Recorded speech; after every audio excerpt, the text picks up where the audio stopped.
One huge factor in toddler sleep is creating boundaries, and they are so important to helping your child know exactly what to expect each and every bedtime and each and every overnight waking. So, hi, I'm Jensen Casey, pediatric sleep consultant, postpartum doula, and mama of 3. So I have been there, done that, got the t-shirt. Today we're going to be talking about consequences and rewards because both together are so important to be able to help your child understand where those boundaries lie. We need something that will happen if they're not doing those desired behaviors, but we also really need something that's going to get them excited about doing those desired behaviors to continue to do that. So we are first going to talk about consequences. And I don't even love to use that word, but really a consequence is just like a result of something else happening. So the natural consequence of whatever behavior they are doing is going to be your reaction to that behavior. And that's really going to help them understand, like, where is that line drawn? What can I do at bedtime and what can I not do at bedtime? So having a really clear understanding of what your consequence is going to be if they do any undesired behavior before you even begin bedtime is going to make this whole process a lot easier, because you don't want to be thinking on the fly. I'm sure your child has caught you off guard. They've said something, they've done something, and you're like, oh man, I have no idea how to respond to this. So this way you have the plan, you know how to respond, and it's not gonna like throw you for a loop. So really being clear about what you're going to do if they do X, Y, and Z.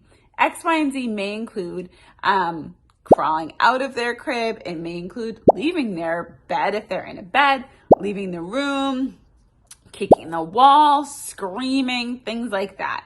So you're first going to have to know, like, where is that line? What are the behaviors that are okay? If you're singing to yourself in your bed, if you get up out of your bed, but you're quietly sitting and looking at a book, maybe that's okay with you.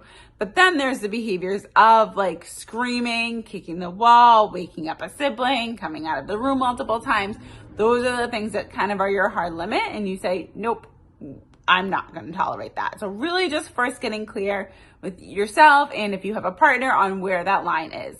Then getting clear about, okay, if this behavior happens, how are we going to address this?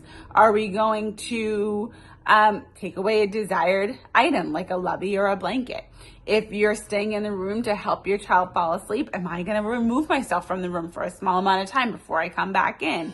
Are they not going to get that desired reward that we talked about in the morning? So really just being clear with them and with yourself on exactly how those consequences are going to work. But those consequences aren't going to work as well if you don't have the rewards on the other side of it. You really need to have something that you did an amazing job to incentivize them to continue to do an amazing job. So typically at this age, children in a bed, you're going to have some kind of toddler clock, a hatch light, an okay to wake clock, something like that that indicates to them when they can wake up. So when they make it to that time, you want to have something that's like, if you do this good job waiting in your bed, then this is what's going to happen. So it could be having a favorite snack. They get to pick what they have for breakfast. They get to wear a desired outfit. They can have 5 minutes of a show, something that's really going to be exciting for them.